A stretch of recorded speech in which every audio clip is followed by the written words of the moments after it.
Hi guys, Paul here from PABrewNews. I am going to do something I've never, type of beer I've never had before. It's an oyster stout. This one is Marooned on Hog Island, and this is by 21st Amendment, and they are in league with Hog Island Oystery, whatever you call it. This comes at 7.9% alcohol by volume. As far as I know, to make an oyster stout, you actually put some like oyster shells and stuff in the batch, and sometimes even oyster meat to give that some kind of that iodine-y, salty presence to the brew. But I really don't know. Don't read, so don't know. There we go. I'm gonna get this thing poured. Battery might die. I hope it doesn't. If it does, I'll charge it and keep going on. Get this all in here. Oh, we almost got it all in here. Big old head on this, crowning, a little bit of mess, that's okay. While that's settling down, I can tell you, this is a stout brewed with Hog Island Sweetwater oyster shells. Okay. And, and 21st Amendment Brewery comes from San Francisco, California. 21stamendment.com.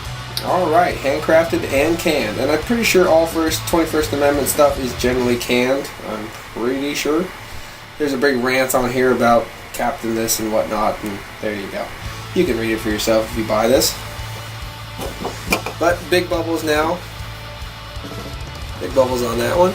See what we got to light? Pretty actually. For a stout, this is extremely see-through. Real ruby hues coming through this one. That's different. I'm getting a really nice dark roast, but more of like a black lager. Or, yeah, black ale kind of a smell.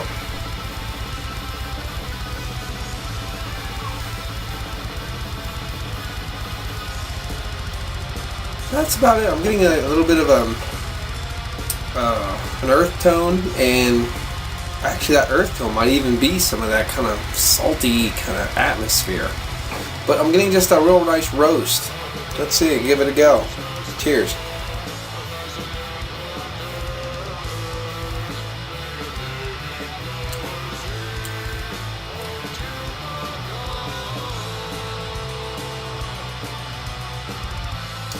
There's a residual lingering taste. You definitely get some kind of, I almost want to call it a spice, but there's some kind of twist to this that I'm picking up. It must be from the oysters.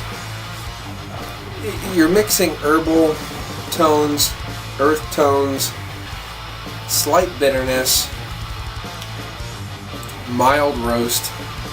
I'm not really picking up any big stout flavors.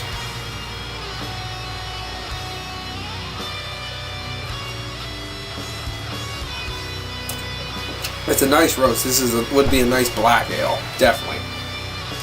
Really thin mouthfeel.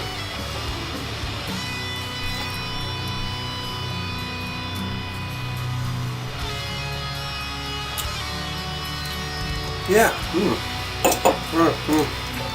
A little bit hints of chocolate now that I wash it around. A little bit of milk chocolate hints. Very slight. Kind of a dark black coffee bitterness around the mouth, around the tongue, if you feel around.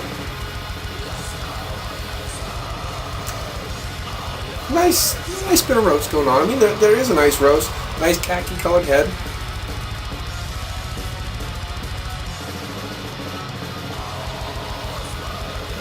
Maybe most oyster stouts are thin. Maybe they're not as thick as regular stouts. So that being said, this is very nice. Before I should carry on, I'd like to say this has been brought to you by the wonderful DJ of DJSBREWTUBE. So thank you much, DJ. And I'd like to give this one a little shout out right now to Stu and his brother Andy, I believe it is, from Ginger Real Ale Trail. Ginger Real Ale Trail.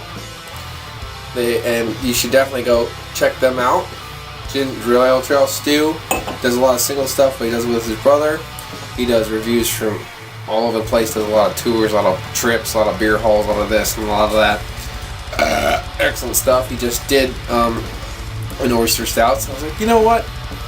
I've been holding this son of a bitch for a while now. I better get down here and review it. So, cheers guys, cheers to you.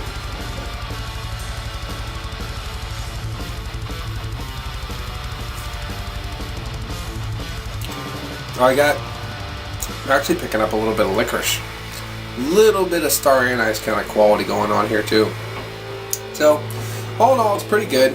I really would love a big mouthfeel, and I'd really like a little bit more of those stout qualities in this, instead of a black ale kind of quality. All in all, it's pretty good. It's drinkable.